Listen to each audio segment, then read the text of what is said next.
Om Swastiastu. Perkenalkan, nama saya Dewa Gede Sumerta, perbekal Batu Bulan.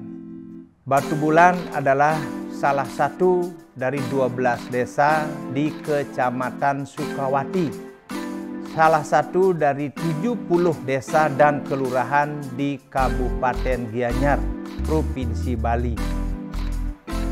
Dari posisi desa Batu Bulan dengan segala potensinya, Batu Bulan dekat dengan kota Denpasar dengan jarak hanya 7 kilo adalah desa yang sangat strategis. Desa Batu Bulan dengan luas wilayah 6,44 km persegi dengan jumlah penduduk 22.934 orang. Kepala keluarganya terdiri dari 5.534 kepala keluarga. Ini data tahun 2019. Batu Bulan secara populasi termasuk desa yang paling banyak jumlah penduduknya di Kabupaten Gianyar.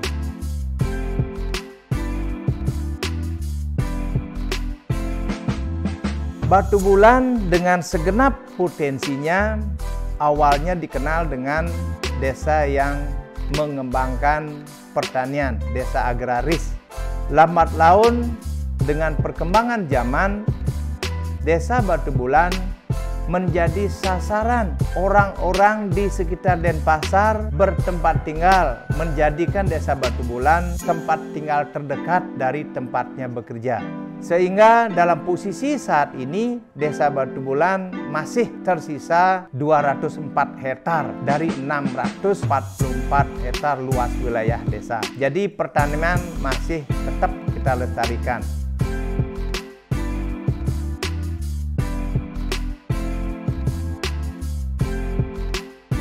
Desa Batu Bulan terdiri dari 3 desa adat. Satu desa adat Tegal Tamu di sisi utara, di tengah-tengah di epicentrum pusat pemerintahan desa adat Jero Kute, di sisi selatan sampai ke laut desa adat Gelod Ukat. Desa Batu Bulan berbatasan di sisi utara desa Singapadu, di sisi timur desa Celuk dan desa Batu Bulan Kangin dan Ketewel, kemudian di sisi barat Kertelangu Denpasar dan Jagapati Kabupaten Badung. Desa Batu Bulan terdiri dari 16 banjar kewilayahan dan ada juga 5 tempekan.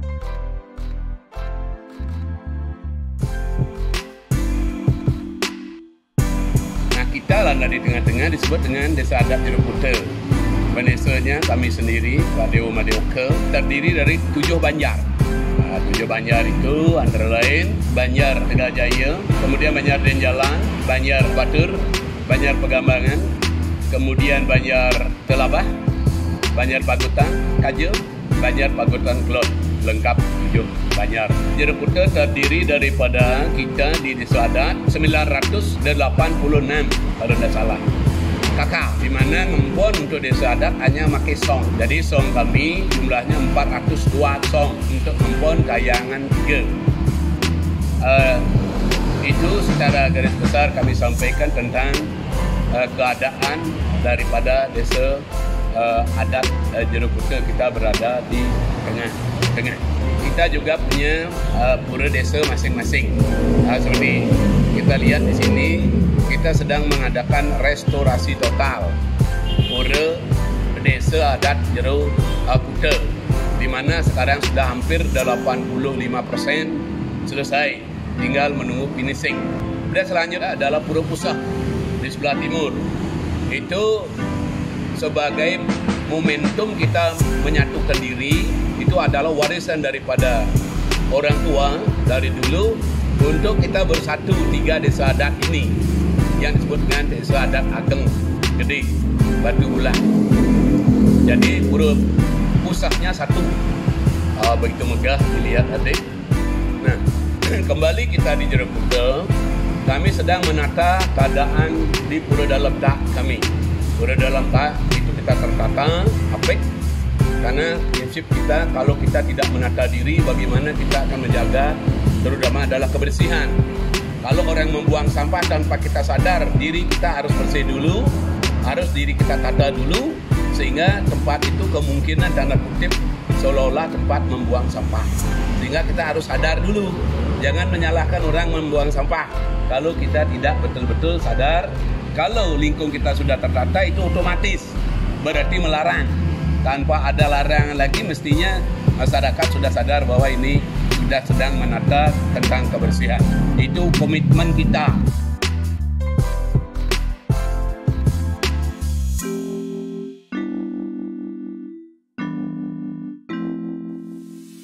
Dengan segenap potensi Desa Batu Bulan, yaitu di bidang seni dan budaya, Desa Batu Bulan mengembangkan dirinya tidak saat ini, tetapi semenjak masih zaman penjajahan Belanda. Karena Desa Batu Bulan dijadikan sasaran untuk kegiatan wisata, terutama untuk menonton atraksi kesenian Calon Narang.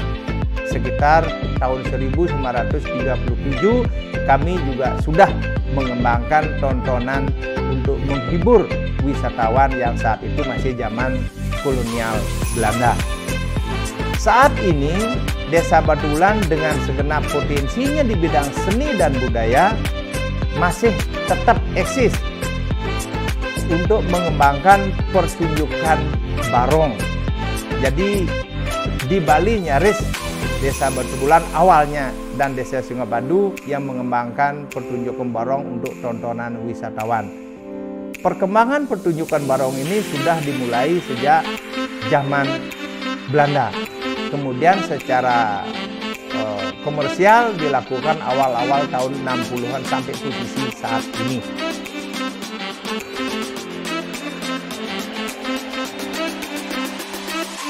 Desa Batu Bulan dengan potensi pertaniannya ada, potensi seni budayanya, seni patung, seni lukis, seni ukir, seni tari, termasuk juga seni pertunjukan barong. Desa Batu Bulan dengan konsep mengembangkan seni budaya, jadi kita tetap akan memberikan perlakuan kepada para seniman.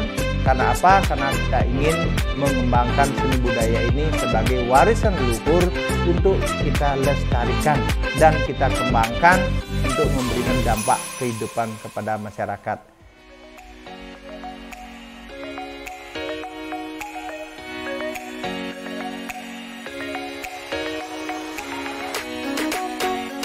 Jadi harapan kami Desa Batu Bulan ke depan akan selalu melaksanakan tugas-tugasnya di bidang pemerintahan, di bidang pembangunan, di bidang pembinaan dan pemberdayaan, tetap dengan konsep dasar kearifan lokal. Karena kita ingin ciri khas yang diwariskan oleh leluhur-leluhur kita untuk kita lestarikan, untuk kita manfaatkan dan bermanfaat secara ekonomi dalam kehidupan masyarakat. Desa Batu Bulan akan selalu bergeliat dalam bidang pembangunan. Kami buktikan salah satu desa di Bali yang sampai posisi saat ini yang secara konsisten melaksanakan Pekan Olahraga dan Seni, posisi tahun 2020 ini adalah yang ke-42. Namun karena COVID, karena Corona merajalela, untuk menghindari hal-hal terpaparnya masyarakat dan memutus mata rantai pencegahan virus corona ini, Porseni tahun ini kita tiadakan lewat keputusan kelembagaan desa. Namun semenjak tahun 78 sampai posisi tahun 2019, Porseni tidak pernah diputus, tidak pernah terputus dan ditunda. Karena di dalam Porseni tersebut, kelembagaan kita adalah dalam rangka satu, pembinaan, kemudian pemberdayaan, terutama dari sudut pandang potensi Desa Batu Bulan di bidang seni dan olahraga. Di bidang olahraga, Desa Batu Bulan cukup memberikan kontribusi prestasi seperti ada beberapa pemain tingkat nasional yang awalnya adalah Bayu Site, kemudian ada Made Wirawan, itu awalnya juga dari Batu Bulan, beliau sekarang di Batu Bulan Kangin, kemudian ada Pisu Gede. Jadi ini adalah salah satu output daripada pelaksanaan Porseni yang kita lakukan secara berkelanjutan sampai ke 41. Jadi harapan kita ke depan juga selain mengangkat sektor ekonomi, tetap melestarikan bidang pertanian dalam rangka mempertahankan adat, budaya, dan agama. Tentu kita juga akan mengangkat potensi-potensi ekonomi lain berkaitan dengan tingkat perkembangan zaman untuk kehidupan masyarakat kita ke depan.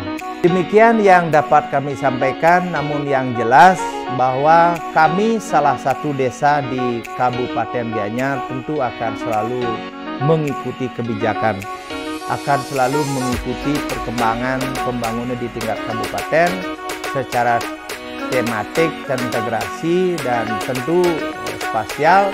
Kita semua akan mengangkat potensi yang ada, menyelaraskan dengan arah kebijakan pembangunan di Kabupaten Gianyar. Demikian yang dapat kami sampaikan. Om Santi Santi Santi Om.